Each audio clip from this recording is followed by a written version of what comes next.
ക്രിസ്തുയേശുവിൻ്റെ നിസ്തുലനാമത്തിൽ എല്ലാവർക്കും സ്നേഹവന്ദനം. ഇന്നത്തെ നമ്മുടെ ധ്യാനത്തിനായി വിശുദ്ധ മത്തായി എഴുതിയ സുവിശേഷം 6-ാം അധ്യായം 19 മുതൽ 21 വരെയുള്ള വാക്യങ്ങൾ. മത്തായി 6:19 മുതൽ 21 വരെ. പുഴുവും തുരുമ്പും കെടുക്കുകയും കള്ളന്മാർ തുരന്ന് മോഷ്ടിക്കുകയും ചെയ്യുന്ന ഈ ഭൂമിയിൽ നിങ്ങൾ നിക്ഷേപം സ്വരൂപിക്കരുത്. പുഴുവും തുരുമ്പും കെടുക്കാതെയും കള്ളന്മാർ തുരന്ന് മോഷ്ടിക്കാതെയും ഇരിക്കുന്ന സ്വർഗത്തിൽ നിക്ഷേപം സ്വരൂപിച്ചുകൊള്ളുവിൻ. നിന്റെ നിക്ഷേപമുള്ളിടത്ത് നിന്റെ ഹൃദയവും ഇരിക്കും. കർത്താവിൻ്റെ പരിശുദ്ധ നാമം വാഴ്ത്തപ്പെടട്ടെ. തൻ്റെ ഗിരിപ്രഭാഷണത്തിൽ ഒരു മനുഷ്യ ജീവിതത്തിൻ്റെ എല്ലാ ഘടകങ്ങളെയും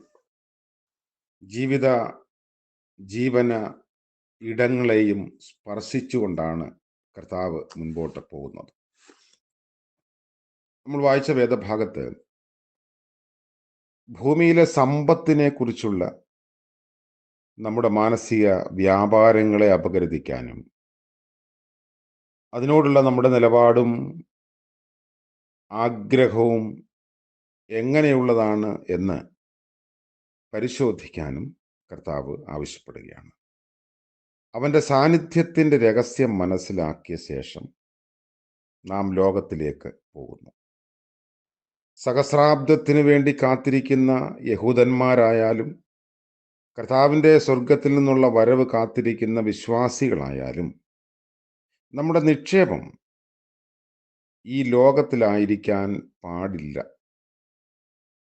ഭൗമികമായതെല്ലാം തുള്ളൻ തിന്നുന്നതും തുരുമ്പ് കെടുത്തിക്കളയുന്നതും കള്ളന്മാർ മോഷ്ടിക്കുന്നതുമാണ്.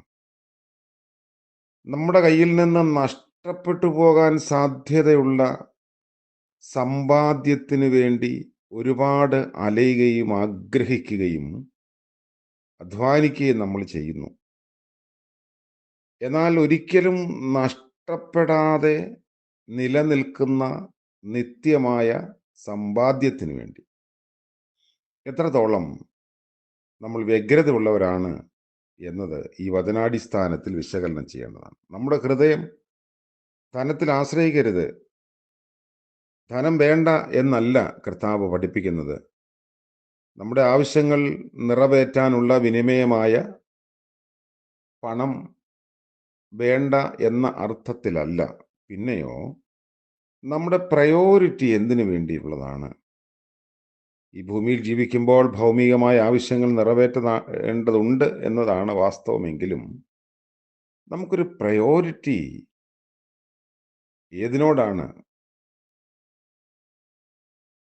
സൽപ്രവൃത്തികളിൽ ധനികരും നമ്മുടെ വസ്തുവകകൾ മറ്റുള്ളവർക്കായി ചെലവ് ചെയ്യുന്നവരും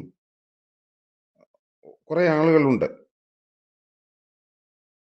വരും കാലത്തേക്ക് നല്ല അടിസ്ഥാനം ഇടാൻ ഒരു പക്ഷെങ്കിൽ നമ്മുടെ കൊടുക്കൽ വാങ്ങലുകൾ ഇടയാകാനും സാധ്യതയുണ്ട്. കർത്താവിനെ സമീപിക്കുന്ന ന്യായശാസ്ത്രി നിത്യജീവൻ അവകാശമാക്കാൻ ആഗ്രഹത്തോടെ വരുന്നു എങ്കിലും അവൻ വളരെ ധനം ഉള്ളവനായതുകൊണ്ട് കർത്താവ് പറയുന്നു, നിനക്കുള്ളത് വിറ്റ് ദരിദ്രർക്ക് കൊടുക്കണം.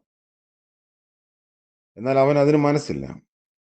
അതുകൊണ്ട് ധനത്തിൽ കൂടുതൽ ആഗ്രഹിച്ച് നിന്നതുകൊണ്ട് നിത്യജീവൻ നഷ്ടപ്പെടുത്തിയ ഒരു യുവാവിനെ കുറിച്ച് കർത്താവ് നമ്മളെ പഠിപ്പിക്കുന്നുണ്ട്.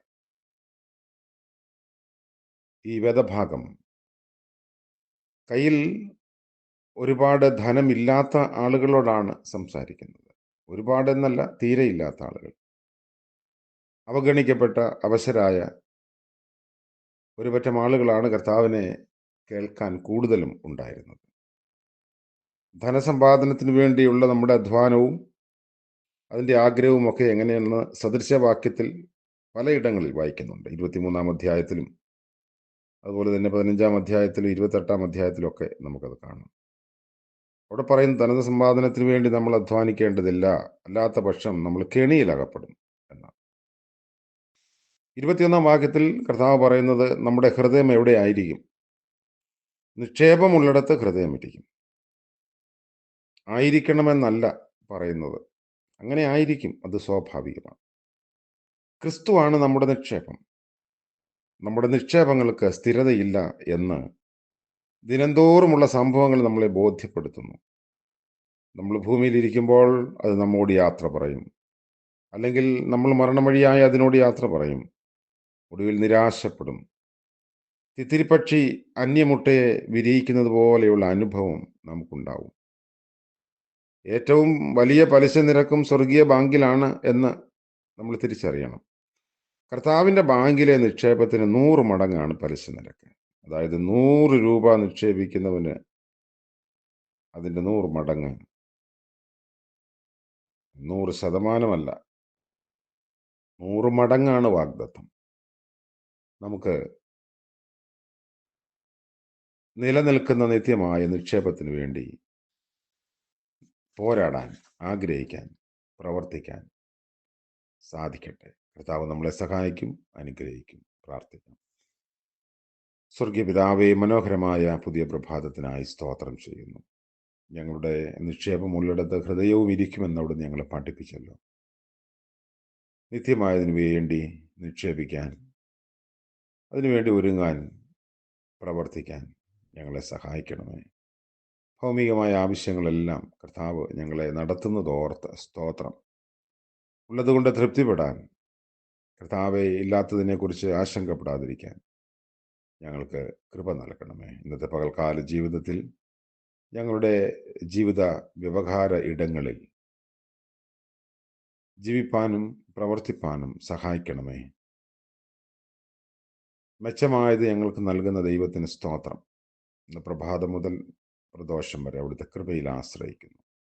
യേശു മശീഹ മൂലം പ്രാർത്ഥിക്കുന്നു. കൃപയോടെ കേൾക്കുമാറാകണമേ. ആമേൻ.